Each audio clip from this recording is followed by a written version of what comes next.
করা। অনেক সময় ইমাম সাহেব আল্লাহু আকবার বলে যে নামাজ ধরছে, কি হচ্ছে পেছনে আর খোঁজ খবর নাই। মুআয ইবনে জাবাল রাদিয়াল্লাহু তাআলা আনহুকে আল্লাহ রাসূল সাল্লাল্লাহু আলাইহি ওয়াসাল্লাম একটা এলাকার ইমাম বানিয়ে পাঠিয়েছিলেন। এলাকার মুসল্লিরা ছিলেন, লোকজন ছিলেন শ্রমজীবী, সারা দিন কষ্ট করে নামাজে যে জয়েন করত। তো উনি মাগরিবের নামাজে সূরা ফাতিহার পরে সূরা বাকারা তেলাওয়াত শুরু করলেন। তো মাগরিবের সালাতে উনি যখন এত লম্বা তেলাওয়াত ধরলেন, মুসল্লিরা আর ইমাম সাহেবের সাথে থাকতে পারতেছে না। কারণ ওনারা তো, ইমাম সাহেবের হয়তো মন ফুরফুরে, উনি পড়তেছেন মনের আনন্দে দরাজ গলায়, কিন্তু মুসল্লিদের তো অবস্থা খারাপ। সারাদিন ওনারা খেতে খামারে কাজ করে আসছে, নামাজ ছেড়ে দিয়ে অনেকে চলে গেছে। একা একা নামাজ পড়ে যে আল্লাহ রাসূল সাল্লাল্লাহু আলাইহি ওয়াসাল্লামের কাছে যে বিচার দিল যে, ইয়া রাসূলুল্লাহ, দেখেন এমন একজন ইমাম আপনি অ্যাসাইন করেছেন আমাদের এলাকায়, মাগরিবের নামাজে উনি সূরা বাকারা পড়ে, আর আমরা হচ্ছে শ্রমজীবী। রাসূল সাল্লাল্লাহু আলাইহি ওয়াসাল্লাম খুব রেগে গেলেন।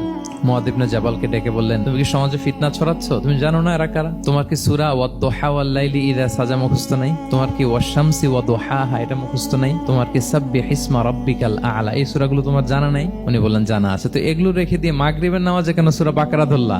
আল্লাহর হাবিব সাল্লাল্লাহু আলাইহি ওয়াসাল্লাম কিন্তু এমন ইমাম ছিলেন না, উনি অত্যন্ত বিবেকবোধ সম্পন্ন একজন ইমাম ছিলেন। একবার পেছনে এক বাচ্চার কান্না শুনে উনি নামাজ ছোট করে দিয়েছেন। সবাই বললেন, ইয়া রাসূলুল্লাহ, এত ছোট নামাজ তো কখনো পড়তে দেখি না। তখন রাসূল সাল্লাল্লাহু আলাইহি ওয়াসাল্লাম বললেন, একটা ছোট বাচ্চার কান্নার আওয়াজ আমার কানে এসেছে, আমার মনে হচ্ছে বাচ্চাটাকে সামলাতে নারীদের কাতারে একটা মায়ের খুব কষ্ট হচ্ছে, এজন্য নামাজটা আমি খাটো করে দিয়েছি। দেখেন কি চিন্তা চেতনা, পিছনে কি হচ্ছে সব রাসূল সাল্লাল্লাহু আলাইহি ওয়াসাল্লাম এটা খেয়াল করতেন।